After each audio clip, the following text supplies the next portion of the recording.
All right, so 40 days to 50. I'm Cheris. Today is day 39, or day 2 of my 40 day to 50 journal, and also only 39 days to 50. I'm super excited still. It is commonly celebrated Thanksgiving Day in the United States of America. And I've just returned home. I've been on my feet for 12 hours. I'm sitting in my kitchen. My kitchen is a funny place for me to do day 2. I'm thankful to be able to do it in the kitchen. My kitchen is my least favorite room of my house aesthetically, even though it's like my favorite place, because I actually really love cooking. I do. I love being able to like pour into food, share, create, all the things. I actually really do like cooking.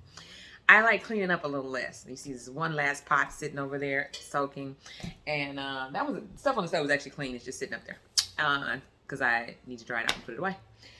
But I wanted to get on camera to fulfill my journal requirements today. I have on this pen that was part of my memory for my journal today. It was like my grandmother gave everyone these praying hands, and then my one paternal aunt that has transitioned, she had pancreatic cancer, and we often use these purple ribbons to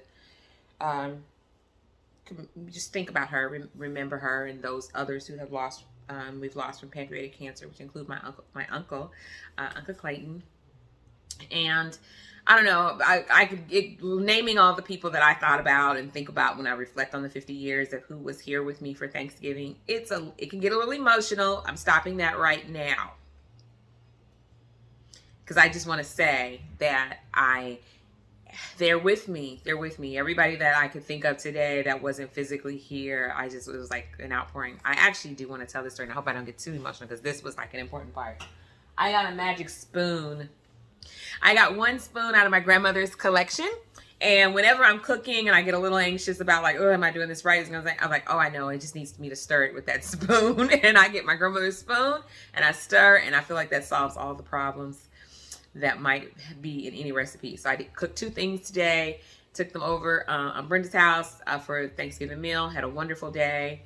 In terms of journaling, I want to tell this story about grandmother's spoon, because I was thinking about what it is to be a grandmother, and I actually lost my maternal grandmother when I was 4 years old. But I think of her as this amazing cook. Everybody talks about how she cooked and how well she cooked, and I think about food we did. I think I remember she used to use my fingers to seal and create scallops on her apple turnovers. I don't know if I've made an apple turnover in these 50 years since then, but I should probably do that soon. But I remember she would use my hands for that. So there's just a lot of things that I ascribe to grandmotherliness that come from this memory of my grandmother, but I really didn't have her that long.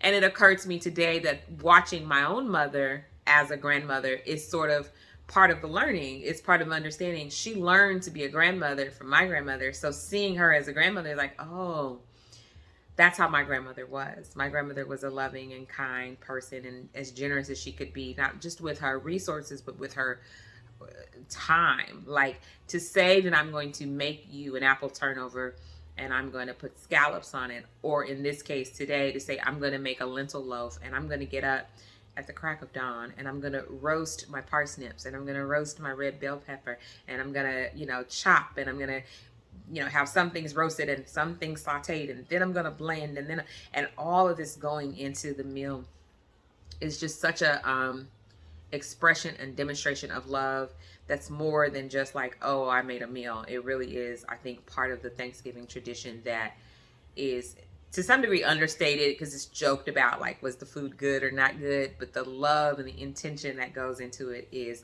more than good. And so that's part of my journal for today. It's just I was thinking about my grandmother and thinking about all the people that aren't here with us to physically be here, but are still with us in their teachings or their sort of spiritual presence of like what they gave and how we are and who we are because of them. So I have that to say today. And this was 40 days to 50, day 2, day number 39 on the way to 50. All right, happy Thanksgiving.